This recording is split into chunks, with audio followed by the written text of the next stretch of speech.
It's the vlogging Colonel. This is the Colonel's vlog.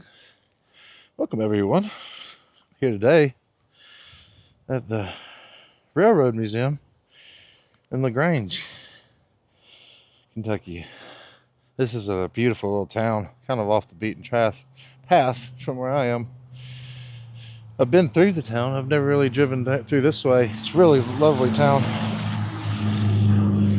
And I did not know I had a railway museum here. So let's see if we can film it. You'll see, we'll see. Got some informational stuff out here. I guess this is all just kind of free to the public to enjoy.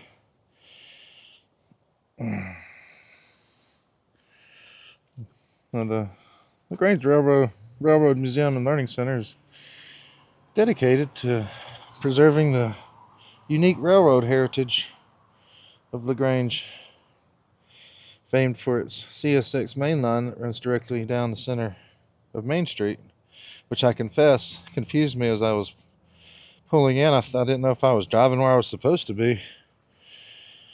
This was founded in 2006 by the Ohio Valley Railroad Historical Foundation, division of Bob Widman Sr. and four others who began planning it in the 90s. The museum is housed in the original Louisville and Nashville L&N train station or depot, which was constructed itself in 1914. Initially occupied only the basement before expanding to use the entire building. I'll go over a few of these little things. I'll go all of it, but I have a feeling there's going to be a good bit to see. But the Louisville, Cincinnati, and Lexington Railroad was a 19th century railway company in the U.S. state of Kentucky, operating from 1869 when it formed the merger of Louisville and Frankfort and Lexington and Frankfort railroads until 1877 when it failed and was reincorporated as the Louisville, Cincinnati, and Lexington Railway. Later became part of the L&N network. Now, this dining car has been restored, lovingly restored. It was the Pan American, operated in the L&N system from 1921 to 1970. Dining car 2723 was part of a series of 36-seat dining cars built by American Car and Foundry from 1921 to 30. The name was changed to the Striking Gold after a Kentucky Derby winner in 91. And there she is right there. There's a caboose down there. The use of caboose ended in the 1980s. I remember seeing them growing up with the introduction of the end of train device or flashing red end device. And the inside of cabooses were typically very rustic, just the bare essentials for work and for sleep. Now they use this device at the end. And I guess more than anything, well, the caboose would house people, but it was kind of to show that the train had passed, the end of the train, to mark when it's safe to go by. So let's see what we can see. Looks like you can walk right up here, so you don't need a ticket for this. You don't know.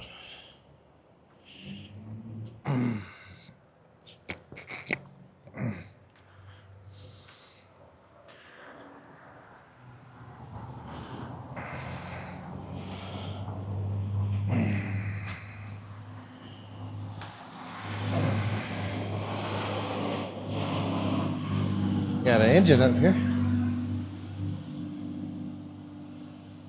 Boiler.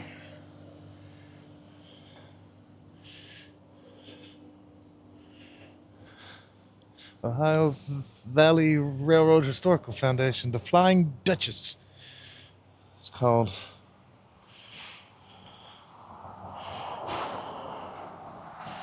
How cool is that? What do you know? Choo choo. Choo choo. Choo-choo. Did he really just say that? Looks like that's closed, so I'm gonna go in and see what I see. Figure out what the score is here. That's where we are. 412 East Main Street. LaGrange, railroadmuseum.org. The entryway to this old depot here. We had a very similar building in the old town where I grew up. Fort Valley, Georgia. Very similar. I guess back in the day there would have been a platform out here. Just assuming. I got a little library here too. What's that? No.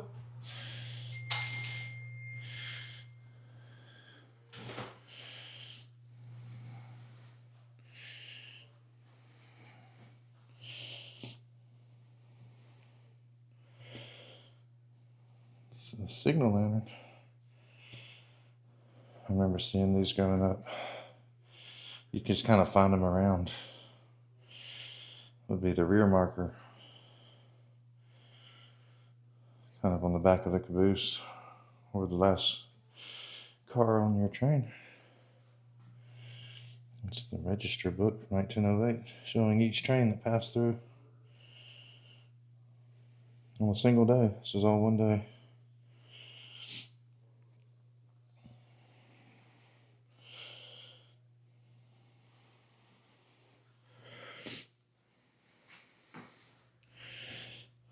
First electronic telegraph was invented in England by Cook and Wheatstone, 1837.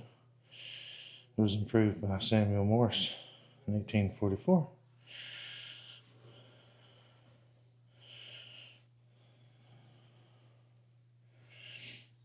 Super cool though.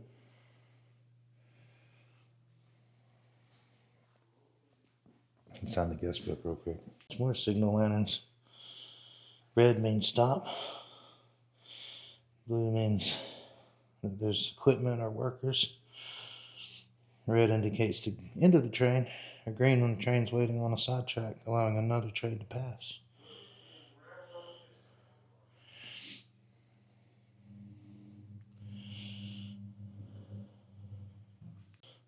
Little explanation of how you would use signal lanterns like this. Nowadays, these are done by those electric lights.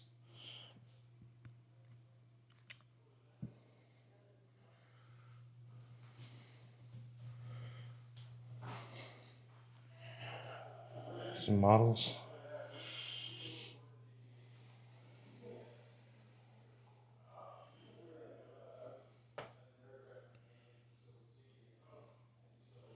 Who doesn't love model trains? Everyone loves model trains.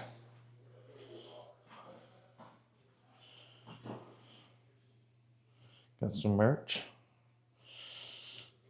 Looks like it's a free museum, so I might buy some merch just to show love. Thought I was gonna have to pay a fee, but maybe not. Safety rules. Information on the switches, indicators, whatever they were called. Employee safety handbooks. Special rules of L&M.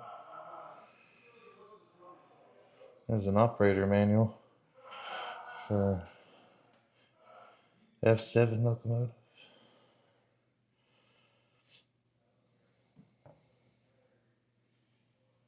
These are employee passes. Retirees, trainmen, and sometimes family members were given these passes. And with the pass, you could ride certain passenger trains. For example, the L&N one says not good on Southwind, Georgian Crescent, Hummingbird for free or at reduced fare. Railroad watch.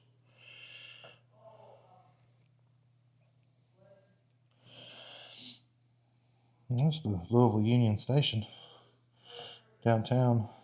One day I might film that from outside when I go down there. It's the L&N building. Now that building is still there, but the depot in the back has been turned into a parking lot. It's the cupola. Not all cabooses had them. The one outside has a bay window where you could view the side, not the top of the train. The old secretary desk here. My mama had one of these growing up.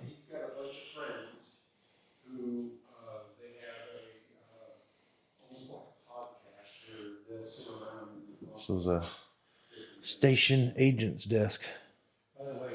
Yeah. Oh, it's on me.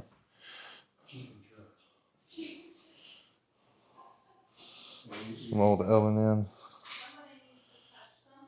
dining ware, china. L&N 363 dining car. Got multiple dining cars here.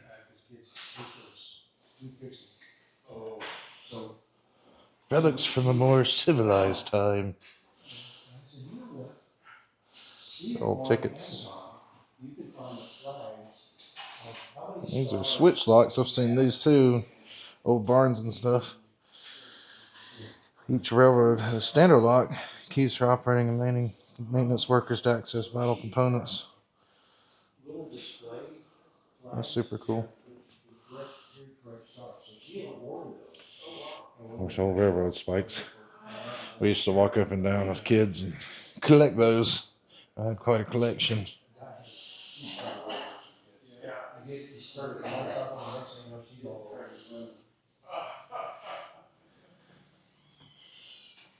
That.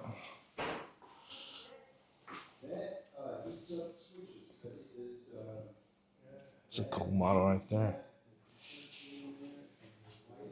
It's very realistic. Hello. What kind of camera is that? This is a DJI Osmo Pocket. It's got like a built-in gimbal, so it does most of the work for you. Yeah. Oh, yeah. Makes you even lazier to use the camera. Super cool. At home. Oh, yeah? I got it at an estate sale. Oh, yeah.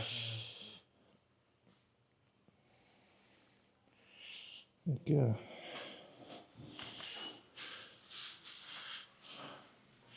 The train room. Look at that. I had an Uncle George he built steam engines like this, collected them, and had huge collections in a shop. Now my cousin has inherited that and maintains kind of a replica of it. And I had another, well, I wouldn't say he's a friend, he was my dad's friend. Growing up, he was an old timer. What was his name? Sidney. I remember Mr. Sidney. He had trains like this, but he could ride them, and he had built railroad tracks all through his property, through his yard, and he had a collection of big, beautiful, heavy-duty steam trains in a turntable in a big warehouse that would connect to the tracks. And he'd ride them. He'd have to build up the steam. It was literally one of the coolest things that you can imagine as a kid. Like riding on a miniature train, but it was a real train. Just had almost like a seat like this, and it had a padding on it, and you'd sit on top of it. And he had probably 20 cars that you could pull, and you could load it down with people, kids. Mr. Sidney. Well, they said they got models down here. I'll try to see it there. Those old steam engines deserve a little attention, but I can't really get in there to see them. My dad also had a collection of steam engines. We would go sometimes there's like a big steam engine gathering. I remember going to Iowa, I think, where they had the big giant steam engines, big tractors, locomotives, all those things. And look at this. How cool is that?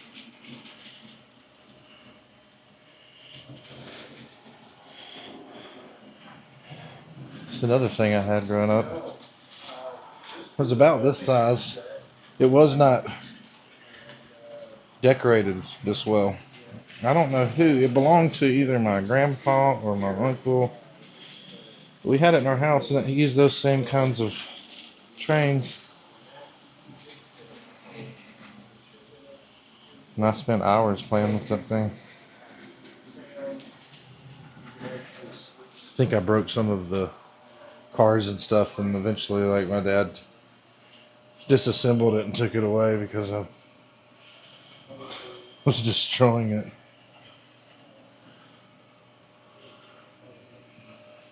And you got like layers in here too, also of trains going around.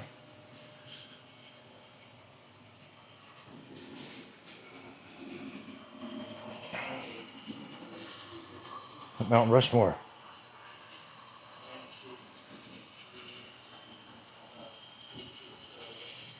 A little train going through down there.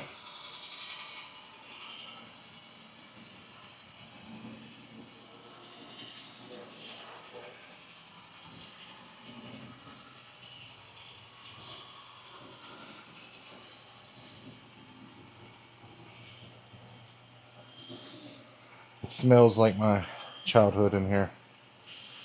It's the smell of kind of the oil, the electric engines, and age. I guess the rest of it's just age. Smells like a good antique. An old Pepsi truck. You can't park your plane here.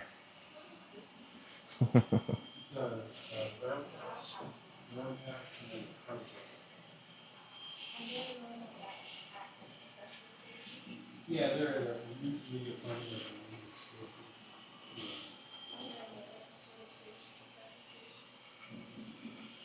The detail on some of these.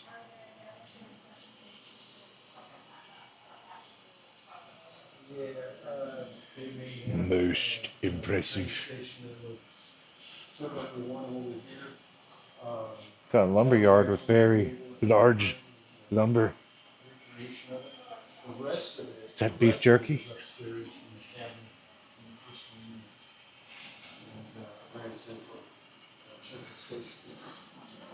Whoa!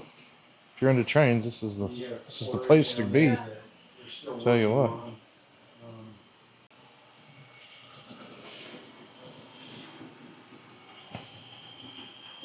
Remember Thomas the Train in his little roundhouse?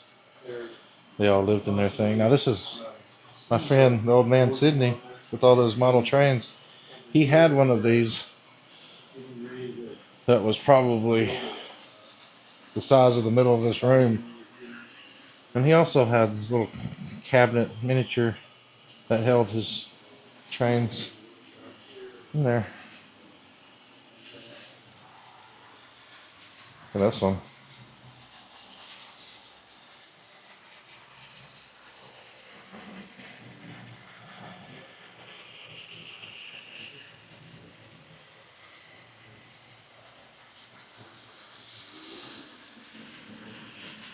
I had that literal Gojira. Had that literal toy growing up. That's wild. This place is bringing back some memories.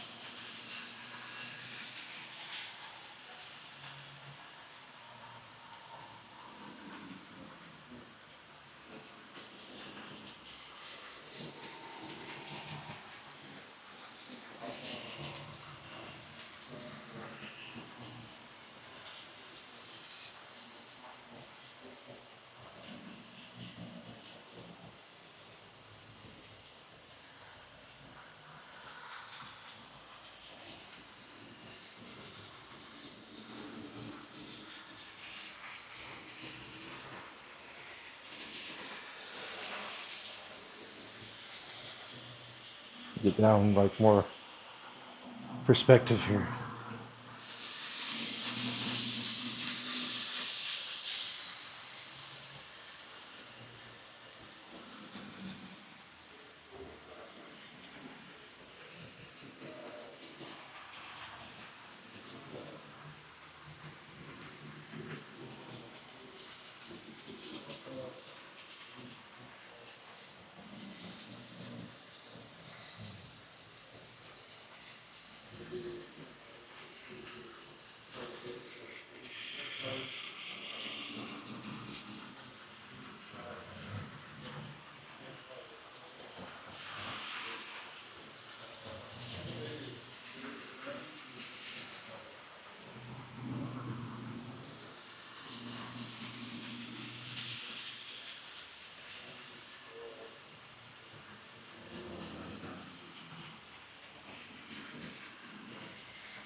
Why am I so happy?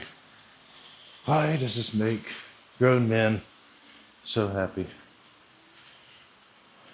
I don't know, but it does.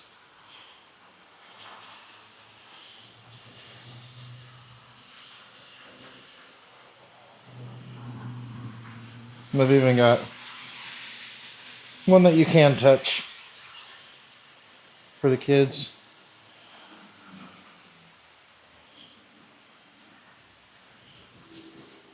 Again.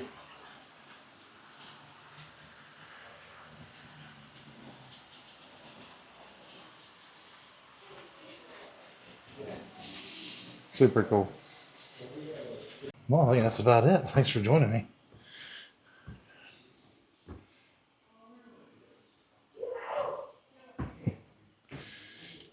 At the LaGrange Train Museum, Railroad Museum, here in LaGrange, Kentucky. If you're into trains, you should definitely check this place out. Super cool. Another. I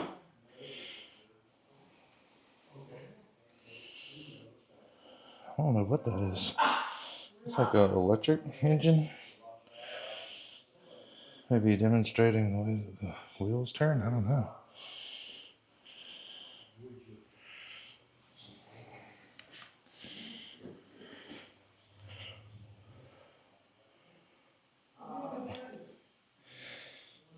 There's the other ones that you can't really see. Get back there, there oh yeah, I think that does it. I don't want to give everything away. Thank y'all. This is really cool. We're getting ready to go through the dining car with the news. You're welcome to open. You're welcome to go through. Really? Okay. We restored all those about 3 years ago. Okay. Money from that restoration came from an interesting source, indirectly. HGTV was here in town. Okay. Taping a show called Hometown Renovation. And the format of that show on HGTV is they find a deserving family. Okay. And indeed, they found this wonderful family. What they did, he was a part-time police officer. He worked at the hospital as a paramedic. She was an EMT, but she was on sabbatical raising the kids. Well, what they would do is if you're a first responder, fireman, police officer, worked at the hospital, if you get that call at dark 30 and you needed a place to bring your child, you give them a call. They had a bed for them to sleep. They would be fed. If they had to be at school the next day or a doctor's appointment, they would take them, and they didn't charge. Wow. They took care of that community, so they became the deserving family. So they had their house fixed up. They did a great job. And then the alleyway project was the community side. So the producers told the city that when that show went to air, which was that next May, look for an uptick in tourism. Well, guess what happened? We had an uptick in tourism. And so our restaurants, by the way, I have a really good restaurant recommendation for your street. Oh, okay. Sure. The retail, the restaurants, there's a penny on the dollar cents. That generated with 6 figures of funds. Wow. Really? Wow. Holy And so cow. the city came to us and said, what would it take to restore all this out here? And then So these were here and it was run down, or is yeah, that the just- windows are literally falling in, and it Wow. was just corroded. So Bob was going to be here pretty soon. He and I, again, we're aviation guys. We restored all that. Took us, we worked 7 days a week for 7 months. Scraping rust, welding, patching, making new windows, putting in flooring. We had, and we told the city it's going to take about 100 to 120,000, and that's about what it took. We contracted out the HVAC for everything, and we contracted out the painting on the inside and the outside. Because I'm like a child with a paintbrush. right? But we did everything else. We found, it's like an archaeological dig. We found 5 different shades of paint, and our historian was able to match the paint with Wow. when that would go in. Oh, that's cool. And so I'm going to complete that story when we're in there. Oh, All okay. right. Well, I'll hang out for that. You have to be steady. Because Okay. what I'm going to tell you is going to shock you. Probably just as bad. So we display their favorite photos here. Oh, And we see- nice. And so this is a modern hallway, but we fashioned a caboose cupola Oh, in a way. So that became our. Of course, this is 1800s conductor's lantern right here. So, wow. LaGrange. So it looks like we're gonna get a little tour of the dining car and stuff. So good timing. Super nice folks here. Come check them out. So the museum is free. I thought it was gonna be, but they have a donation system in there, card or cash, for you to put your donation in. You know, old depot car. But yeah, wait for this tour to start, and we'll go check out the inside.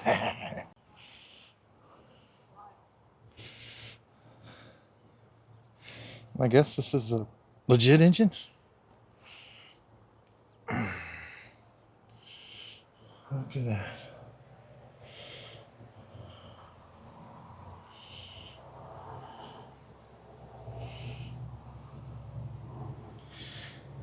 Ernie. The Ernest engine. Is this from Thomas the Toy Train? Is that what that is? I think that is. It's Thomas. Well, that's not Thomas. It's Ernie. Ernie knew Thomas. Know what I mean, Burn? Here he goes.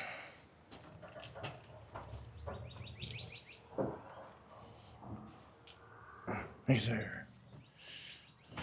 Smells good. Just bring it back to where you left it.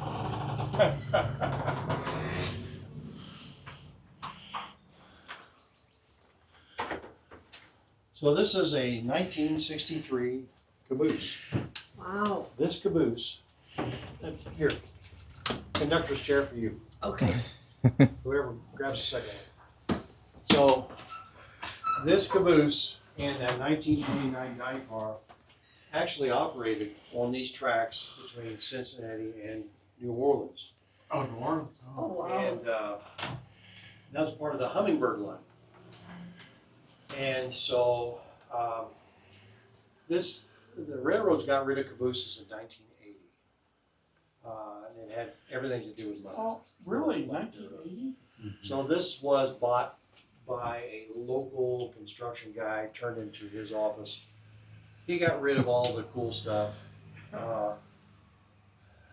And it had leaks. The flue leaked, the windows leaked. It got some mold and mildew in here. And it got to a point where by the time it bounced around and found its way here, we just could not let people come in here because of the mold and the mildew that was hidden behind the wall. So we restored this, fixed all the leaks. But we took a little license with history in that We did not go back in with the plywood that was here. We went back in with what a conductor would have done back in the 1800s. Now, with that note, we think of cabooses in romantic terms. Everyone likes a caboose, right? Everyone loves a caboose. Well, that was not the case back in the day because they were lightweight. They were at the end of the train. They were herky-jerky. Yeah. They were it was an oven in the summer and it was an ice box in the winter. It was noisy. They had a toilet in that corner, sink right there. They would cook here. The conductor's desk was over here. It was dirty. It smelled. It was noisy and unstable because they're lightweight. So what a caboose would be assigned to one conductor. That was his office. There were exceptions for the short lines where you'd have multiple conductors, but for most cabooses, it was assigned to one conductor. When the train or the caboose found itself into a rail yard, he would be looking for an old wooden boxcar that was being disassembled. And he would take that wood and he would line the inside exactly as what we did here. Oh, wow. So it gave it weight, stability, a little thermal and noise protection, Oh, that's neat. and made it a little more habitable when Yeah, up and down. So that's what we do. We went right back in. nice. I like it. And so this was our first It job. looks beautiful. It does. Yeah. So you can still see the old saw marks, the old circular saw marks here. Oh, yeah. This galley, I'll wait for a little bit. Wow. That's cool. Saturday we have a wedding. Oh, wow. Nice. So the galley is fundamentally original. Oh, the galley is. It is. Now, there has been modifications. A 1929 dining car. This was one of 8 built about the same era. And each one cost a phenomenal amount of money to build. $275,000 to build. Wow. Hmm. Yeah. Can I call you back?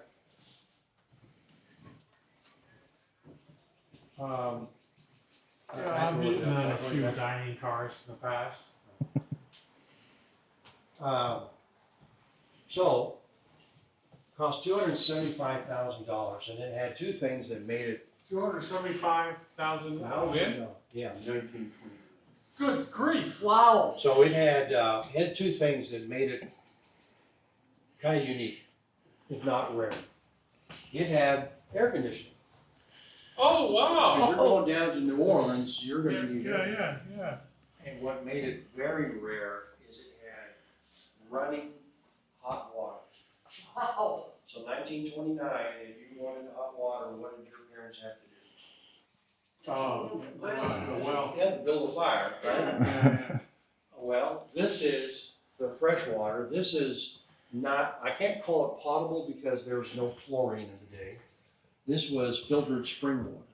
Mm-hmm. And then it would come over to a coal-fired hot water heater, and then it would fill this with hot water. Mhm. And from here, they had running hot water. Wow. That's amazing. Extremely rare. Yeah. Now, it cost a phenomenal amount of money for first-class dining from 1929 till World War II. I mean, when you had your meals here, you signed up for as first-class passenger. You say, I'm going to have my breakfast at 7:30. I'll be back at 12:30 for my lunch and then for dinner, and you would select from the menu, and then you dressed up. You know, you wore your finest. Dress for dinner. All right, so another story.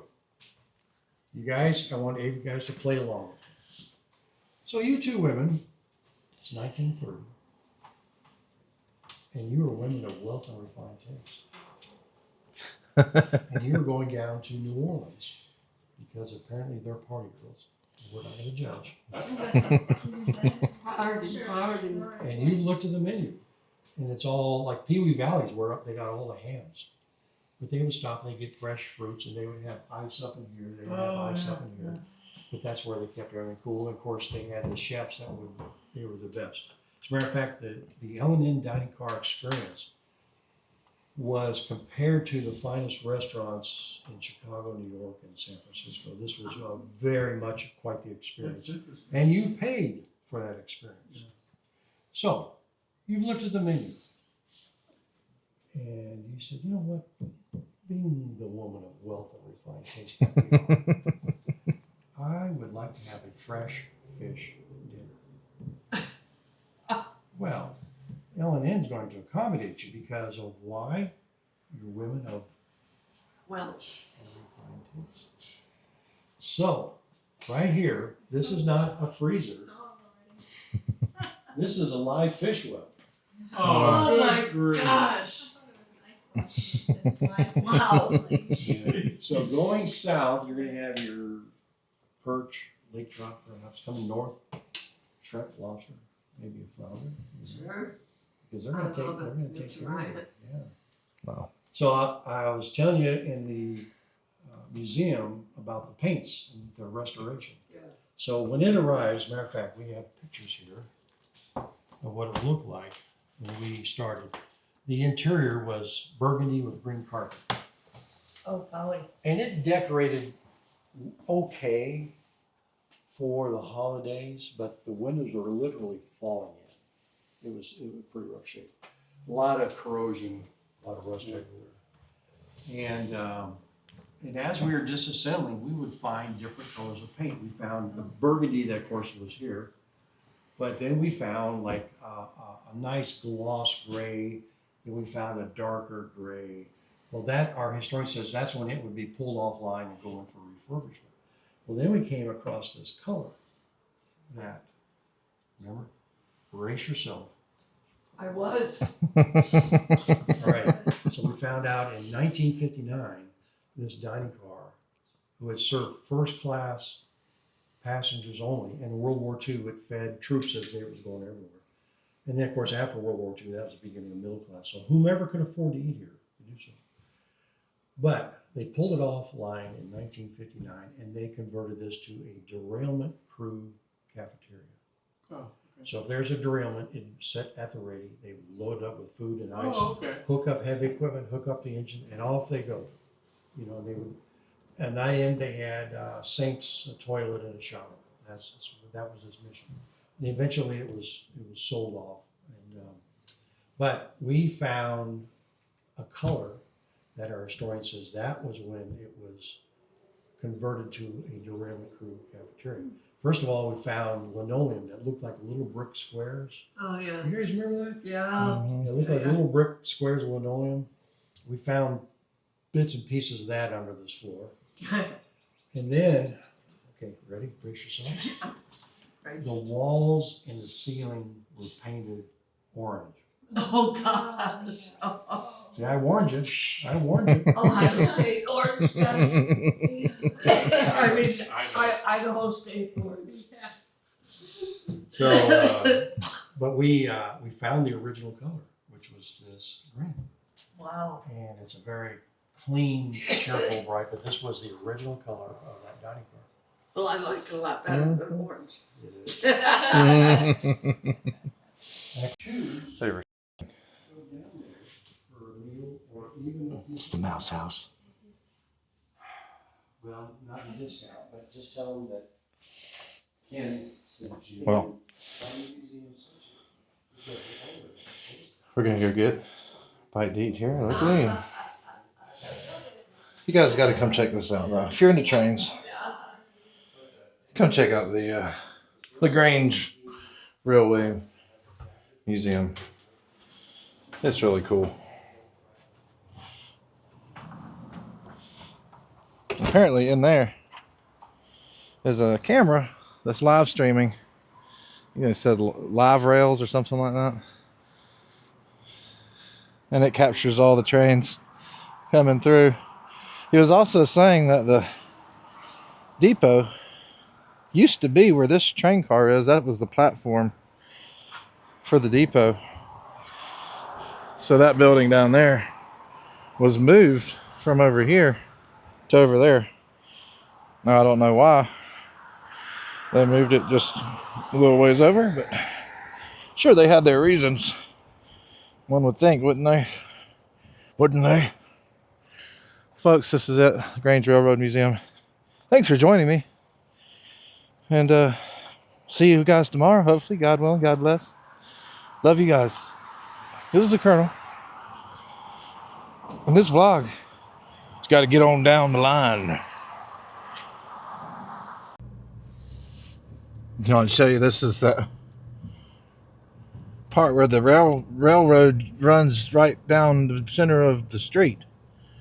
And I do believe this is an active, yeah, this is definitely an active train.